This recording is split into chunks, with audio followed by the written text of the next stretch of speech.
सॼी सिंध में सकाफ़त जे हवाले सां ॾियारा मल्हाया पिया वञनि। उन हवाले सां कराची जे मुख़्तलिफ़ इलाइक़नि में पिणु सकाफ़ती ॾियारा मल्हाया पिया वञनि। हिन वक़्तु असीं गुलिस्तान जौहर चौरंगी ते मौजूदु आहियूं, जिथे सलाम सिंध जे नाले कैंप कोठाई वई आहे, कैंप लॻी वई आहे। कैंप में मौजूदु दोस्त जेके वेठल आहिनि उन्हनि सां ॻाल्हि ॿोल कंदासीं वधीक हिन हवाले सां।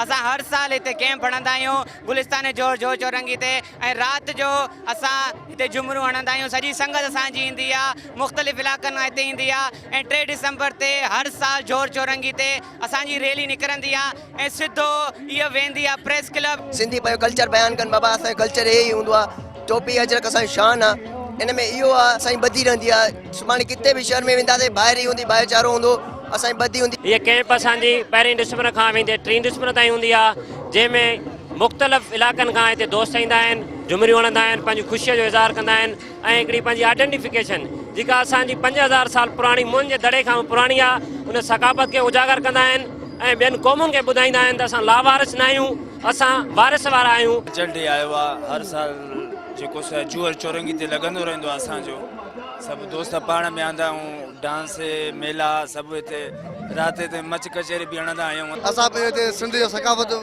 पंहिंजे मज़े ऐं धूमधाम सां मल्हायूं। सिंध रहे मोहबत कयूं था पिया। असांजो प्यारो सिंध ऐं धरती कराची बि असांजो सिंध आहे, ॿुधी न हिते इन लाइ टेंट सॼे सिंध में टेंट लॻल आहिनि।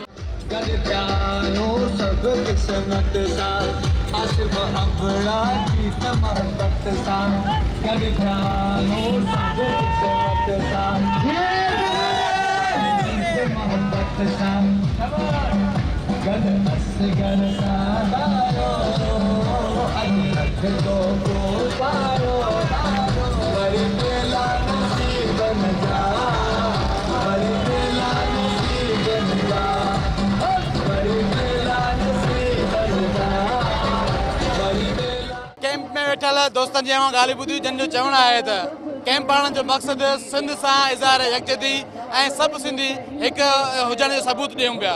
कैमरामैन असलाम सां गॾु अब्दुल्ला सोलंकी, सिंधी न्यूज़, कराची।